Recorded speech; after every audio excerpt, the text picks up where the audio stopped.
जब जुड़े लोग से लोग, वोट से वोट बने, तब लोकतंत्र का सिस्टम। जब जुड़े लोग से लोग, वोट से वोट बने, तब लोकतंत्र का सिस्टम। मतदाता जुड़ते जाए बने, तब ऐसा नया कनेक्शन।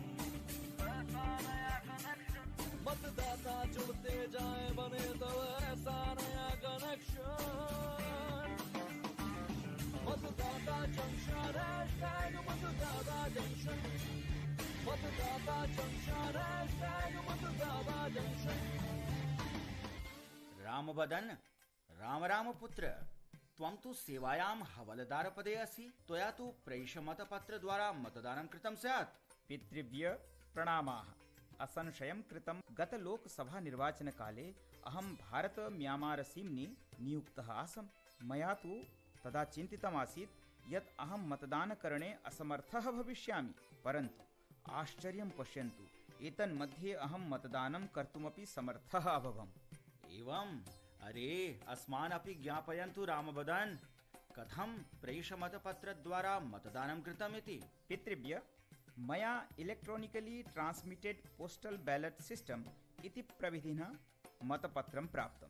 मह्यं पृथक्तया प्रैषद्वारा एकं गुप्तं कूटमपि प्रदत्तमासीत्। तत् कूटसङ्ख्या साहाय्येन मया ईमेल द्वारा प्रेषितं मतपत्रं सम्प्राप्तं, तथा च स्वरुच्यनुसारं प्रत्याशिनः नाम्नि मुद्रां संस्थाप्य अधिकारिणे प्रेषितम्।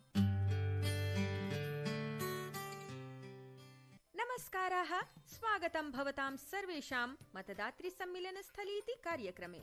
अहमस्मि भारती, मया सह वर्तते भारतः। नमस्काराः मित्राणि, मतदातृ सम्मिलनस्थली कार्यक्रमे वयं प्रतिसप्ताहं मताधिकारसम्बद्धाः नैकाः सूचनाः आदाय उपस्थिताः भवामः। कार्यक्रमस्य आरम्भे एव भवद्भिः अस्माकं सैनिकस्य तथा च लखनपितृव्यस्य चर्चा श्रुता। चर्चया भवद्भिः अनुमतम् एव स्यात् यत् कार्यक्रमस्य अस्मिन् अङ्के वयं भवतः प्रैषमतपत्रविषये ज्ञापयिष्यामः।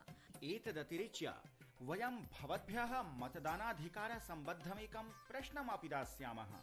भवद्भिः विरचितम् एकं गीतं, कवितां वा अस्मिन् कार्यक्रमे वयं सम्मेलयामः। अद्य अस्माभिः सह पूर्वतः एव उपस्थिताः सन्ति निर्वाचनदाताः, ये अनुक्षणमेव मतदातॄणां प्रत्येकं प्रश्नानाम् उत्तराणि यच्छन्ति। नमस्ते तात। नमस्ते नमस्ते।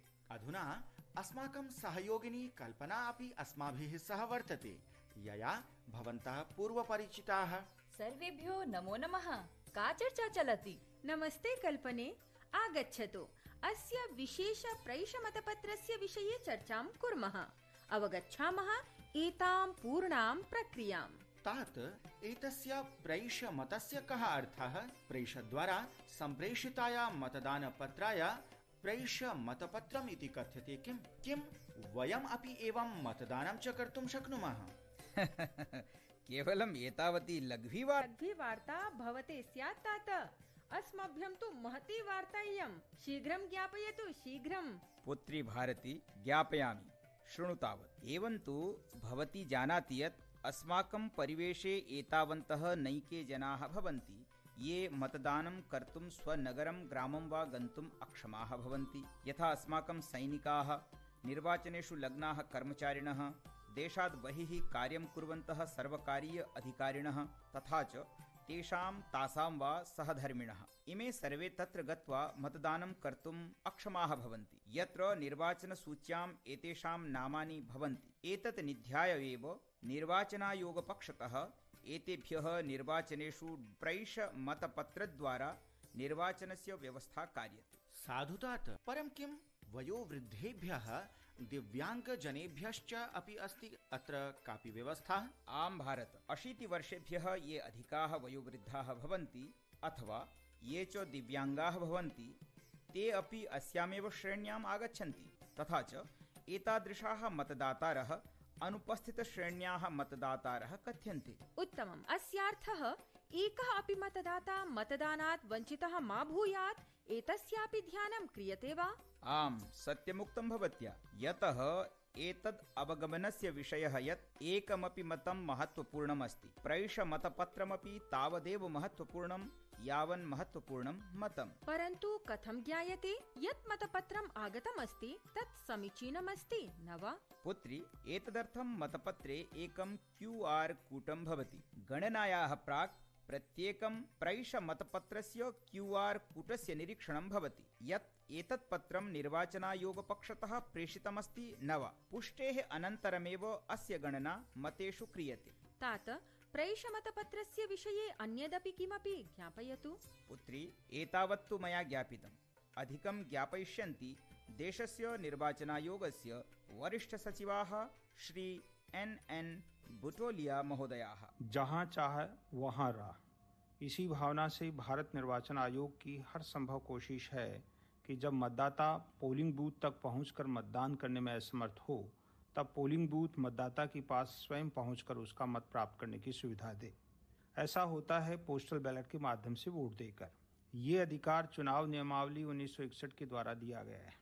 भारत निर्वाचन आयोग द्वारा जारी दिशा निर्देशों के अंतर्गत चुनाव संचालन संशोधन अधिनियम 2019 के द्वारा विशेष कारणवश अनुपस्थित मतदाताओं को पोस्टल बैलेट पेपर के द्वारा मतदान की वैकल्पिक सुविधा दी गई है। पोस्टल बैलेट पेपर से मतदान करने की सुविधा विशेष श्रेणी के उन मतदाताओं को दी जाती है जो लोग मतदान के दिन वैध कारणों से बूथ पर वोट देने में अनुपस्थित या असमर्थ होते हैं। पोस्टल बैलेट पेपर के माध्यम का उपयोग कर वोट डालने की श्रेणी में 80 वर्ष के ऊपर के वरिष्ठ नागरिक, 40% की विकलांगता से अधिक दिव्यांगजन और इसेंशियल सर्विस के कारण अनुपस्थित सेवकों तथा कोविड के रोगियों, इन 4 प्रकार के मतदाताओं के लिए सरल तथा सहज मताधिकार प्रयोग करने के लिए पोस्टल बैलेट पेपर की सुविधा प्रदान की गई है। एषा तु अति महत्वपूर्णा सूचना प्रदत्ता श्रीमता NN बुटोलिया महोदयेन।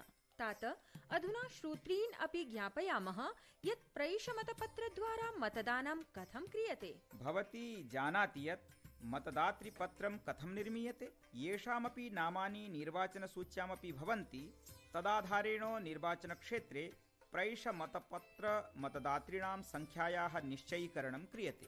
तेभ्यः एव जनेभ्यः electronically transmitted postal ballot system इत्यनेन माध्यमेन ईमेल द्वारा प्रैषमतपत्रं प्रेष्यते। यतोहि प्रैषपत्रद्वारा अस्यां प्रक्रियायां बहुविलम्बः भवति स्म। अतएव electronically transmitted postal ballot system इति तन्त्रांशस्य आरम्भः संजातः। पूर्णां प्रक्रियां सुरक्षितां गोपनीयां च कर्तुं किमपि प्रावधानमस्ति न वा?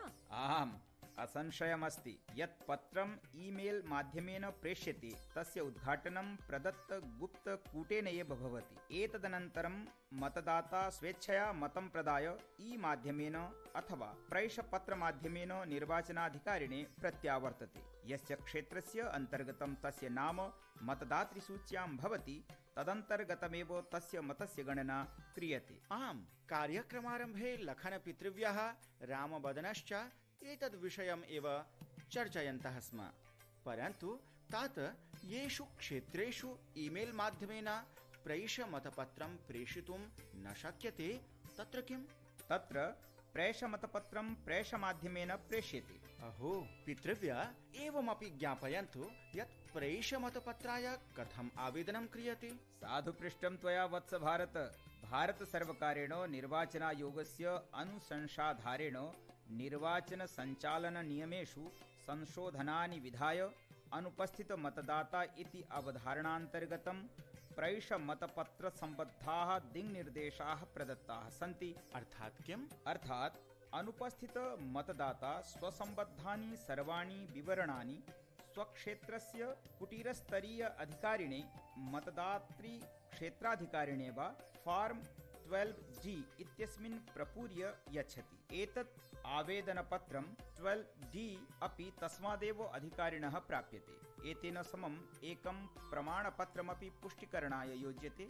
यथा कश्चित् मतदाता यदि दिव्यांगः अस्ति तेन स्व अधिकार अधिनियम संबद्धं प्रमाणपत्रं दातव्यं भवति। क्षेत्राधिकारिणः BLOतः फॉर्म 12D कदा कथं च स्वीकर्तुं शक्यते? नियमानुसारं क्षेत्राधिकारी निर्वाचनाधिकारिणः प्राप्तसूचनाधारेण फॉर्म 12D इति वितरति। एतदतिरिच्य एतत् आयोगस्य वेब फलकात् राज्य मुख्य निर्वाचनाधिकारिणः च वेब फलकात् अपि स्वीकर्तुं शक्यते। 5 दिवसैः आवेदनं निर्वाचनाधिकारिणे दातव्यं भवति। फॉर्म 12D इति आवेदनपत्रस्य प्रपूरणानन्तरं किं भवति?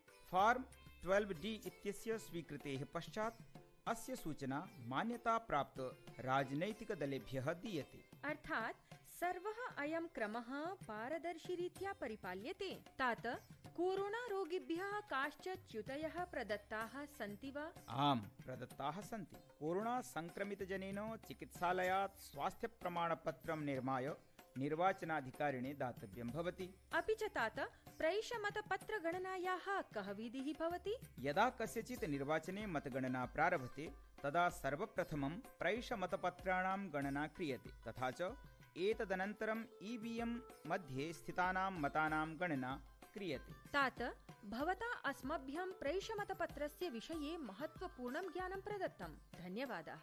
अधुना क्रमः अस्ति श्रोतॄणां सहभागितायाः। आम्, सत्यं भणितं। मतदानसम्बद्धं मतदातृभिः विरचितम् एकं गीतं कवितां वा अस्मिन् कार्यक्रमे वयं सम्मेलयामः। तेषाम् एव ध्वनौ निमेषात्मिकीयं प्रस्तुतिः अस्मान् मतदानाधिकारान् च ज्ञातुम् उत्साहितान् करोति। अस्मिन् अङ्के अस्माकं निर्णायकमण्डलेन अहमदाबादस्य कवयित्र्या प्रीति अज्ञात जैन द्वारा प्रेषितायाः एकस्याः कवितायाः चयनं कृतम् अस्ति। तस्याः एव ध्वनौ। देश प्रथम है, इसी भावना का हम तुम सम्मान करें। सभी प्रश्न के हल होंगे जो मिलकर हम मतदान करें। तुम याद रखो कि परिवर्तन का दौर जहाँ भी आया, उस समय नागरिक ने मत दे अपना कर्तव्य निभाया। जब जागरूक हो मतदाता तो वही चुनौती लाता, हर एक वोट इस मतगणना में अपना धर्म निभाता।